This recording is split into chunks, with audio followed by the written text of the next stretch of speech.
आज हम फ्रांस की क्रांति के बारे में अध्ययन करेंगे, जिसमें फ्रांस की क्रांति के क्या कारण थे और क्या इसके परिणाम थे, और आगे जाकर यह क्रांति कैसे कैसे आगे बढ़ी। अगर फ्रांस की क्रांति की बात करें तो विश्व के इतिहास में फ्रांस की क्रांति पर सबसे ज़्यादा लिखा गया था, कि शायद दुनिया में किसी दूसरे देश की क्रांति पर इतना नहीं लिखा गया था। उसमें अपन बात करेंगे कांट, हिगल व वर्थ ने इस क्रांति पर खुशी प्रकट की है।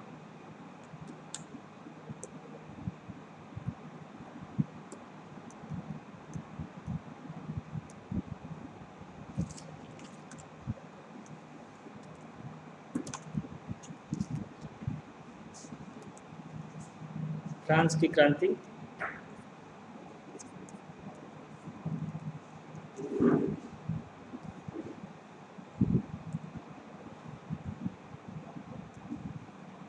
फ्रांस में यूरोपीय देशों में सर्वाधिक क्रांतियां हुई। इसमें पता चलता है कि फ्रांस का मध्यम वर्ग जागरूक था।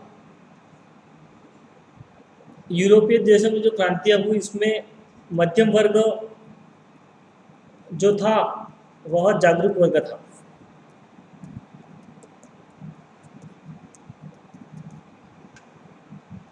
जिसने प्रत्येक संकटकालीन परिस्थिति में क्रांति का रास्ता अपनाया। मतलब जैसे अपन राजस्थान में 1857 क्रांति की बात करते हैं, भारत में 1857 क्रांति की बात करते हैं, वहाँ पर भी मध्य वर्ग के जो लोग थे उन्होंने क्रांति का रूप अपनाया। इसी तरह यूरोपीय देशों में भी अगर बात की जाए तो जो मध्यम वर्ग था उसने क्रांति का रूप अपनाया था। फ्रांस की क्रांति ने अन्य यूरोपीय देशों को भी प्रभावित किया था। फ्रांस में घटने वाली घटनाएं केवल फ्रांस तक सीमित न रही, बल्कि अन्य यूरोपीय राज्यों को भी प्रभावित किया। फ्रांस की क्रांति जो हुई, जिसके यूरोपीय जो अन्य देश थे उनको भी फ्रांस की क्रांति की वजह से वह भी प्रभावित हुए थे और उन पर भी इनका प्रभाव पड़ा था। फ्रांस में घटने वाली घटना केवल फ्रांस तक सीमित न रही, बल्कि अन्य यूरोपीय राज्यों पर भी इसने प्रभावित किया। आसिया रिजिम फ्रांसीसी भाषा का शब्द है। यह फ्रांस की पुरातन राजनीतिक, सामाजिक व आर्थिक स्थिति के लिए काम में लिया गया, जो सड़ी गली व दोषपूर्ण थी। आसिया रिजिम नाम का जो शब्द है, उसके अनुसार यह शब्द फ्रांस की पुरातन राजनीतिक, सामाजिक, आर्थिक स्थिति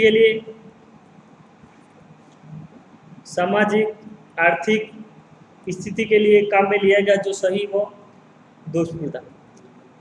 इस व्यवस्था में फ्रांसीसी क्रांति के कारण छिपे हुए थे। अगर फ्रांस की क्रांति के कारणों की बात की जाए तो फ्रांस की क्रांति के कारण थे आपके यहाँ पर फ्रांस की क्रांति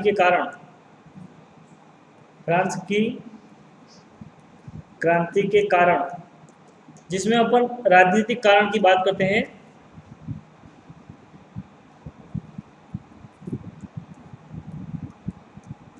राजनीतिक कारण में अपन बात करेंगे लुई 13वें, जिसका समय था आपके यहाँ पर 1600 से 1643 ईस्वी। लुई 14वें की बात करते हैं। लुई 14वें का समय आपके यहाँ पर रहा था 1643 से लेकर 1715। और लुई 14वें ने एक बात कही थी, मैं ही राज्य हूँ। इसके द्वारा यह कथन कहा गया था कि मैं ही राज्य हूँ, लुई 14वें द्वारा। और लुई 15वें की बात करें तो लुई 15वें, जिसका समय आपको मिलता है 1715 से लेकर 1774 ईस्वी। इसने कहा था कि मेरे मरने के बाद प्रलय होगा, मेरे मरने के बाद प्रलय होगा। लुई 14वें ने कहा था मैं ही राज्य हूँ। इसी प्रकार से लुई 15वें ने कहा था मेरे मरने के बाद प्रलय होगा। लुई 13वें के समय कोर्डिमत रिशल्ट ने फ्रांस के सामंतों की शक्ति को कमजोर किया था और लुई 14वें के समय इनकी शक्ति और कमजोर हो गई थी। लुई 14वें के समय इनकी शक्ति और कमजोर हो गई थी।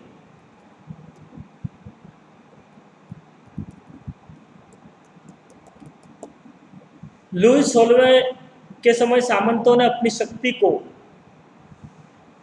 लुई 16वें के समय सामंतों ने अपनी शक्ति को पुनः बढ़ाने का प्रयास भी किया। फ्रांस में वंशानुगत निरंकुश राजतंत्र था। अब भी राजत्व का देवी सिद्धांत प्रचलित था। फ्रांस के राजा बुर्बो वंश के थे। फ्रांस के जो राजा थे, फ्रांस के राजा बुर्बो वंश के थे उस समय, बुर्बो वंश के।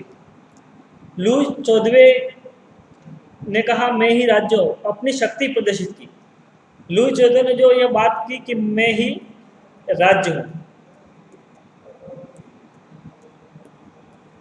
यह अपनी शक्ति को प्रदर्शित कर रहा है। इसमें अपनी शक्ति प्रदर्शित की। इसके समय फ्रांस की आर्थिक स्थिति खराब हो गई थी। लुई 14वें के समय की बात की जाए तो लुई 14वें के समय फ्रांस की स्थिति, आर्थिक स्थिति खराब हो गई थी। आर्थिक स्थिति खराब हो गई थी।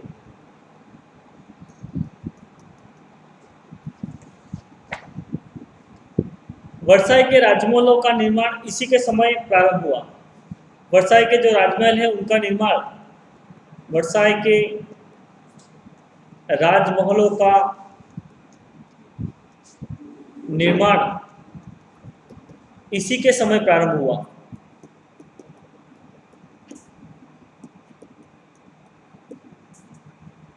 हेजत इतिहासकार ने लुई 15 के बारे में लिखा है कि इसके समय फ्रांस में योग्य व प्रतिभा संपन्न व्यक्तियों की सरकार नहीं थी। हेजब नाम का जो इतिहासकार है उसने लुई 15 के बारे में लिखा है कि इसके समय में फ्रांस में योग्य व प्रतिभा संपन्न व्यक्तियों की सरकार नहीं थी, बल्कि पेटिकोट सरकार थी। पेटिकोट सरकार थी। जैसे कि अकबर के शुरुआत की बात की जाए तो उस समय वो पेटिकोट सरकार होती है। इसी समय यहाँ पर भी लुई 15वें के समय में पेटिकोट सरकार का शासनकाल होता है। लुई 15वें कहता है कि मेरे मरने के बाद प्रलय होगा, और लुई 16वें ने अपनी ताकत का परिचय यह कर दिया कि कोई बात इसलिए कानून है क्योंकि मैं उसे पसंद नहीं करता। लुई 16वें ने भी कहा है कि लुई 16वें ने कहा कि लुई 16वें ने कहा कि कोई बात इसलिए कानून है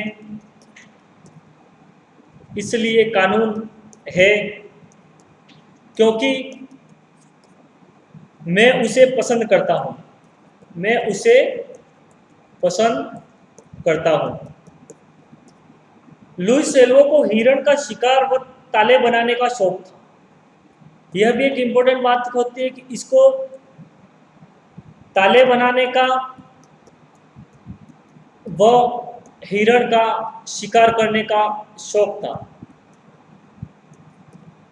लुई 16वां अपनी रानी अंतवानेट के प्रभाव में था। यह ऑस्ट्रिया की राजकुमार थी। स्टेट जनरल, आगे बात करेंगे अपन स्टेट जनरल के बारे में।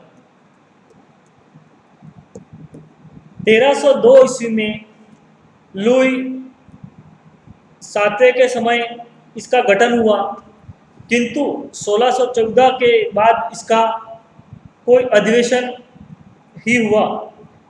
यह फ्रांस में राजा को नियंत्रित करने वाली संस्था थी, स्टेट जनरल। यह फ्रांस में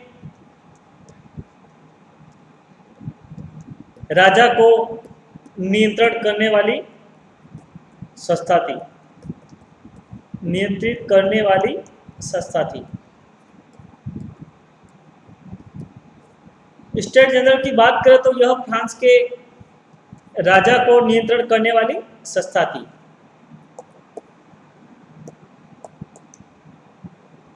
इसका गठन फ्रांस के सामाजिक वर्गों से मिलकर होता था। नेक्स्ट बात करेंगे अपन पार्लियामेंट की।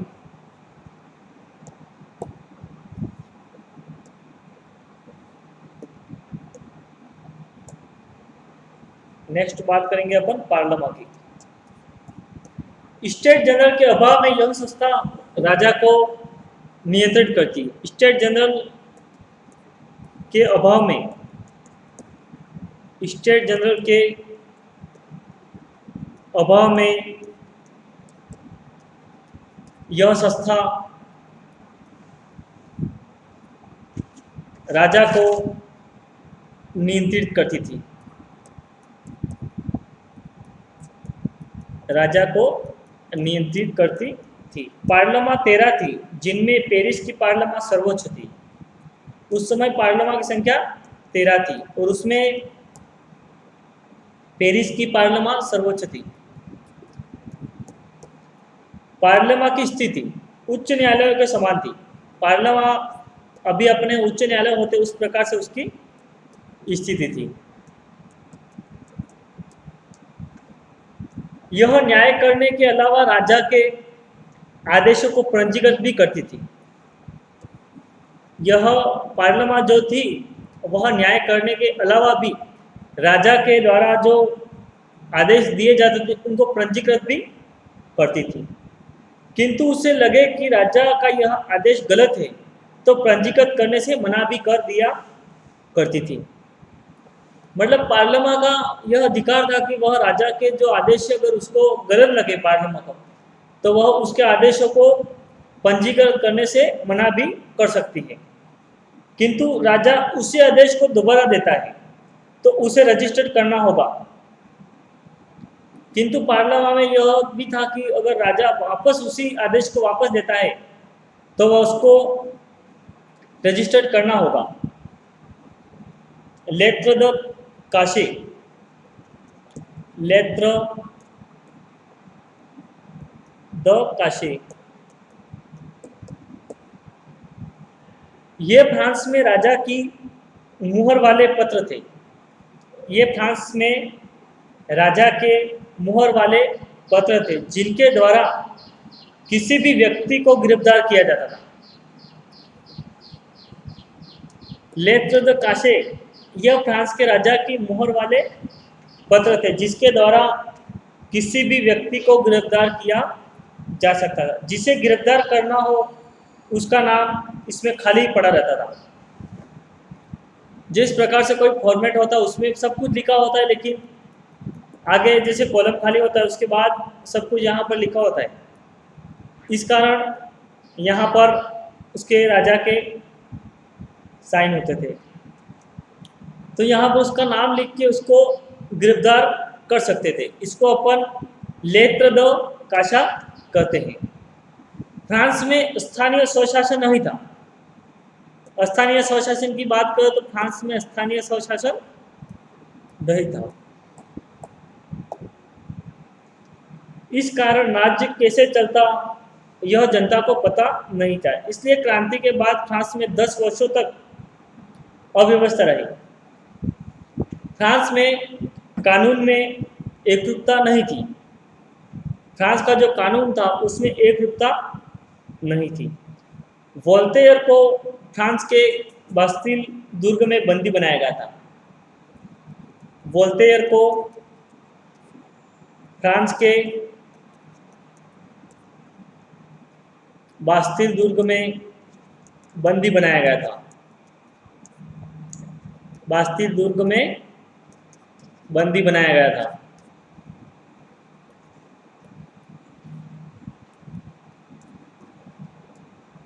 फ्रांस की जनता वर्साई के राजमहलों को राष्ट्र की समाधि मानती थी। फ्रांस की जो जनता थी वह वर्साई के राजमहलों को राष्ट्र की समाधि मानती थी, राष्ट्र की समाधि मानती थी।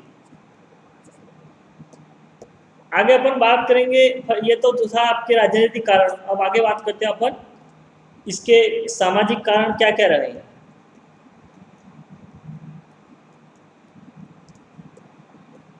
सामाजिक कारणों की बात करें तो इसमें पादरी, सामंत व जनसाधारण यह तीनों आते हैं।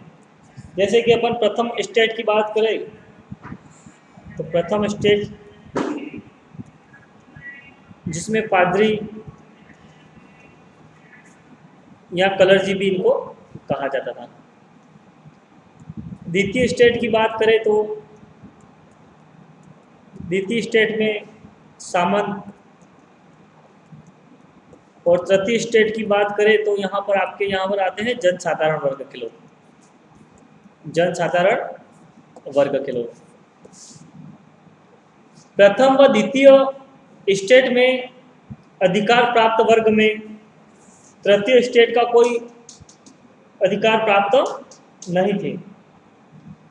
तृतीय स्टेट में मध्यम वर्ग, किसान व मजदूर वर्ग था।